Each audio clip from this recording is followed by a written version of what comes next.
আল্লাহ রাব্বুল আলামিন সূরা বনী ইসরাঈলের ৭১ নম্বর আয়াতের মধ্যে বললেন, ইয়াউমা নাদউ কুল্লা উনাসিম বিইমামিহিম, কিয়ামতের ময়দানে আমি আল্লাহ রাব্বুল আলামিন মানুষদেরকে দলে দলে ডাকবো। সামনে থাকবে নেতা। সামনে থাকবে কে? নেতা। একটু শোনেন, লিডার। এই যে স্লোগানটা, আমার নেতা তোমার নেতা বিশ্বনবী, এই কথাটা বলা এটা কোনো স্লোগান নয়, এটা ঈমানের স্বীকৃতি।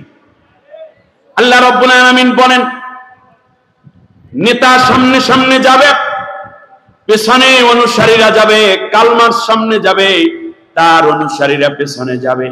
লেনিনের অনুসারীরা পেছনে পেছনে যাবে।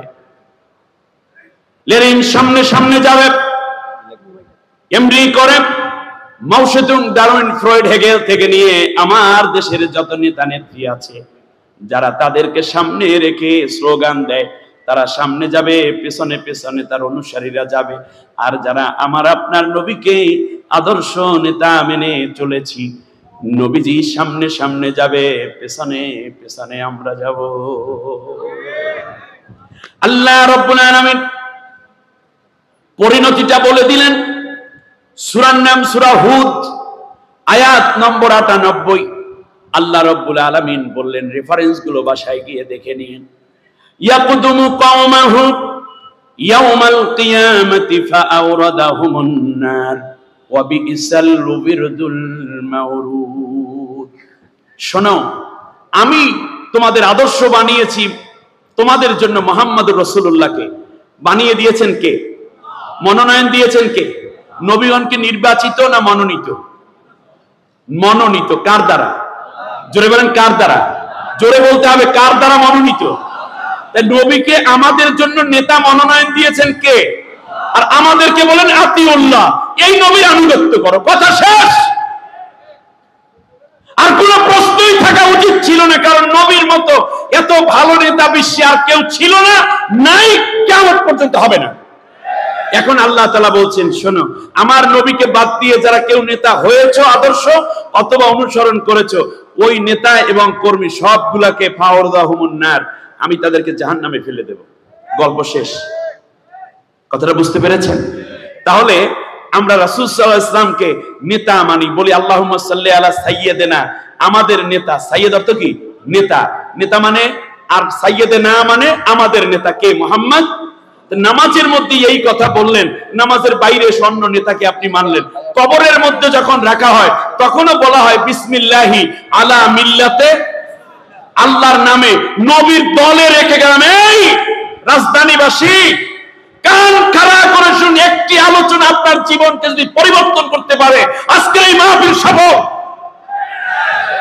আপনি কার কোন নেতার পিছনে দৌড়ান, আপনি খেয়াল করুন। কবরের মধ্যে রাখতেছে বিসমিল্লাহি আলা মিল্লাতে রাসূল, নবী আল্লাহর নামে নবীর দলে রেখে গেলাম। নবীর দলে মানে নবীর পার্টিতে। আজও নবীর আদর্শ কায়েম করতে চায় এরকম দল আছে না নাই? কথা বলেন না কেন? এরকম দল আছে না নাই? আছে। তাহলে মরার পরে আপনাকে নবীর দলে রাখবে নাকি জীবিত অবস্থায় নবীর দলে থাকতে হবে? তাই নবীর দলে যারা আমরা আছি, নবীর আদর্শ কায়েম করতে চাই, আমরা সেই দলে শামিল হয়ে যাব। ঠিক না বলেন? আর অন্য কোন দল আমাদের দরকার নেই, কারণ কবরে লাগবে নবীকে, সুপারিশ করতে লাগবে নবীকে, অন্য কাউকে তো লাগবে না। শুধু তাই না, আল্লাহ তাআলা বলছেন, ইয়া আইয়ুহান নাবিয়্যু হাসবুকাল্লাহু ওয়া মান ইত্তাবাআকা মিনাল মুমিনিন। আমাদের সাদিকুর রহমান আজহারী ভাই, নবী সুপারিশ করবেন, সুপারিশ করবেন, এই কথা বলেছেন। কিন্তু আমি তার চেয়ে একটি আপডেট আয়াত আপনাদেরকে দিচ্ছি।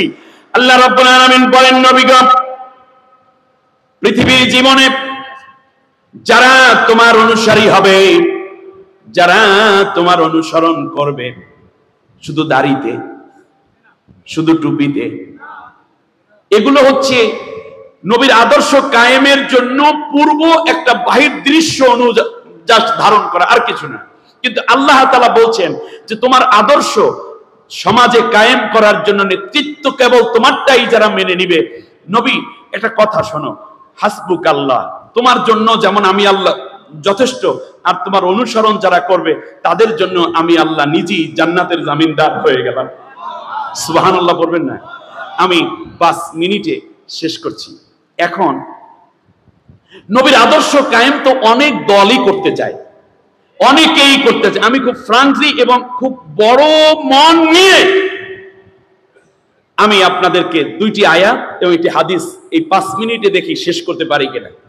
দেখুন, আল্লাহ তাআলা বলছেন, ওই নবী বলছেন বাংলাদেশের প্রেক্ষাপটে, আমি যেহেতু বাংলাদেশের রাজধানীতে কথা বলছি, এই মুহূর্তে আমরা সবাই জিজ্ঞেস করছি রাসূলুল্লাহ সাল্লাল্লাহু আলাইহি ওয়াসাল্লামের কাছে।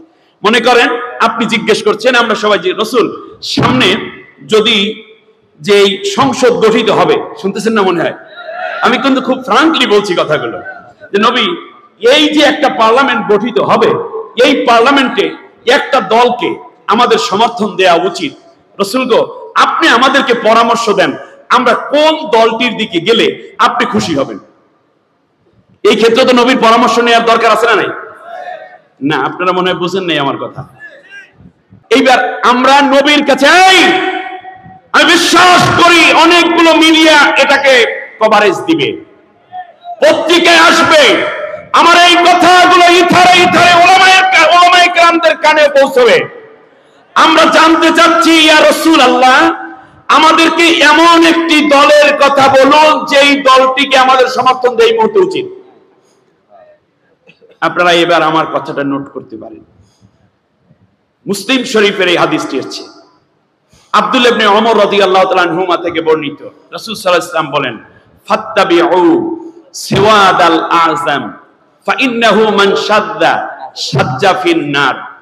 নবী সাল্লাল্লাহু আলাইহি ওয়াসাল্লাম বলেছেন, একটি জাতি এবং গোষ্ঠীর মধ্যে যখন দেখবে একাধিক ইসলামিক দল কিংবা অন্য মতের লোক থাকে, পরিবেশ এবং পরিস্থিতি যদি তোমাদের উপরে এসে ডিপেন্ডেন্ট হয়ে পড়ে, অ্যাটলিস্ট জনগণের উপরে, তাহলে ফাত্তাবিউ, আমি নবীজি বলে দিলাম, যেই দলটি দ্বারা তাড়াতাড়ি আগে ভাগে ইসলামী হুকুমত কায়েম করা সম্ভব, সেই দলটিকে তোমরা সবাই অনুসরণ করবা।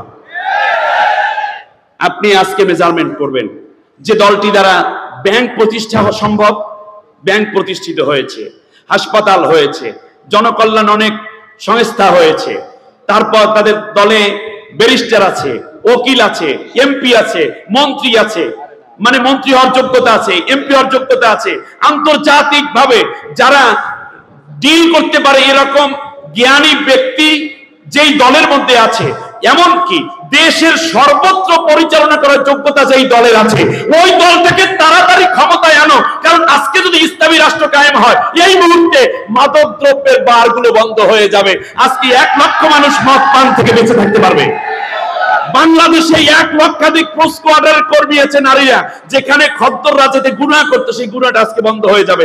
ফজরের আজানের সাথে সাথে সব ছেলেরা, মেয়েরা, নারী পুরুষ মসজিদে গিয়ে জামাতে হাজির হয়ে যাবে, কোনো বেনামাজি থাকবে না। অতএব তাড়াতাড়ি যেই দল দ্বারা হুকুম কায়েম সম্ভব, সেই দলটাকে আগাই দাও। এবার আল্লাহর কথা শুনুন। আল্লাহ তাআলা বলেন, অনুরিদু আন্নামুন্না আলাল্লাযীনা ইসতুদঈফু ফিল আরদি ওয়া নাজআলাহুম আইম্মাতাও ونجعلهم الوارثين ونمكن لهم في الارض শোনো, অনুরিদু, আমি আল্লাহ সিদ্ধান্ত নিলাম, ফিরাউনের মতো জালেম শাসকের পরাজয়ের পরে আমি আল্লাহ একটা ডিসিশন নিয়ে নিলাম, যেই দলটি সবচেয়ে বেশি নির্যাতিত হলো, অত্যাচারিত হলো, সেই দলের উপরে আমি দয়া করার সিদ্ধান্ত নিলাম। আপনি ডিসিশন নেবেন কোন দল নির্যাতিত বেশি। এক, ওয়ানাজআলাহুম আইম্মাতান, আল্লাহ বলেন আমি সিদ্ধান্ত নিয়েছি। ওয়ানাজআলাম ইউরিদু, মানে আল্লাহ ইচ্ছে করেছেন, এটা আল্লাহর ডিসিশন। এরপর দ্বিতীয় হচ্ছে, যেই দলটি নির্যাতিত বেশি হলো, আমি চাইলাম ওই দলের হাতে রাষ্ট্রের ক্ষমতা উঠাই দিতে। চাইলেন কে? সিদ্ধান্ত নিলেন কে? আল্লাহ যেটা চান, আপনারা কি তা চান? যেই দল নির্যাতিত, যেই দল এগিয়ে আছে, সেই দলকে সমর্থন দিতে রাজি কে? হাত উঁচু করে আল্লাহকে দেখা। আল্লাহ কবুল করুন, বলেন আমিন। তৃতীয় হচ্ছে অনুমাক্কিনা লাহুম ফিল আরদ, তোমরা মনে করতে পারো তারা দুর্বল না, আমি আল্লাহ নিজেই এই দলের লোকদেরকে শক্তিশালী করে দেব। ওয়ানাজআলাহুমুল ওয়ারিসিন, এরপর পতিত স্বৈর শাসকের পরে এই দলটা কি আমি আল্লাহ রব্বুল আলামিন রাষ্ট্রের উত্তরাধিকার বানিয়ে দেব। ডিসিশন কার? আর ইশারা করেছেন কে? নবীজি। এই দুইটার পরে একটা আলামত বলে শেষ কথা। আল্লাহ রাব্বুল আলামিন বলেন, শোনো, ওই দলটা তোমরা এখনো চিনতে পারো নাই, আমি আল্লাহ বলে দেই। সূরার নাম আহজাব, আয়াত নম্বর 23। মিনাল মুমিনিনা রিজালুন সাদাকু মা আহাদুল্লাহ আলাইহি ফামিনহুম মান কাদা নাহবাহু ওয়া মিনহুম মান ইয়ানতাযির ওয়া মা বাদদালু তাবদীলা।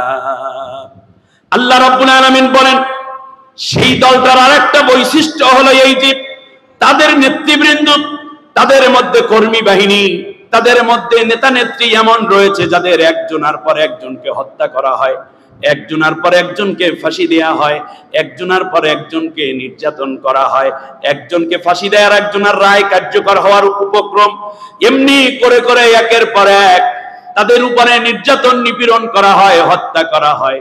কিন্তু একদিন তারা শপথ নিয়েছে, ইন্না সালাতি ওয়া নুসুকি ওয়া মাহইয়ায়া ওয়া মামাতি লিল্লাহি রাব্বিল আলামিন, নিঃসন্দেহে আমার নামাজ, আমার কুরবানি, আমার জীবন, আমার মরণ তামাম জাহানের পানলেওয়ালা আল্লাহর জন্য।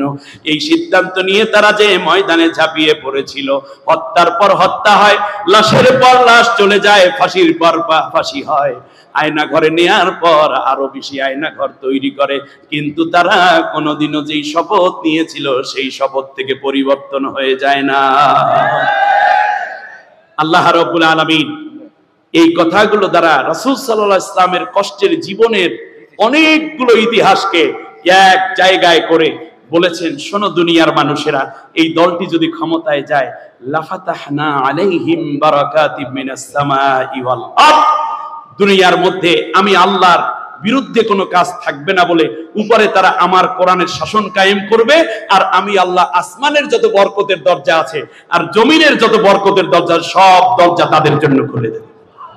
আল্লাহ সুবহানাহু ওয়া তাআলা রাসূল সাল্লাল্লাহু আলাইহি ওয়াসাল্লামের জিন্দেগি থেকে নিয়ে এসে এই পর্যন্ত আমি সকল ধর্ম, বর্ণ, দল, মত, চিন্তা, আদর্শের লোকদেরকে শেষ আহ্বান করে যাচ্ছি, যদি সত্যি একটি সুন্দর সোনার বাংলা করতে হয়, তাহলে তো সব দল আমরা দেখেছি, এবার স্লোগান হবে, সব দল দেখা শেষ, আল কোরআনের বাংলাদেশ।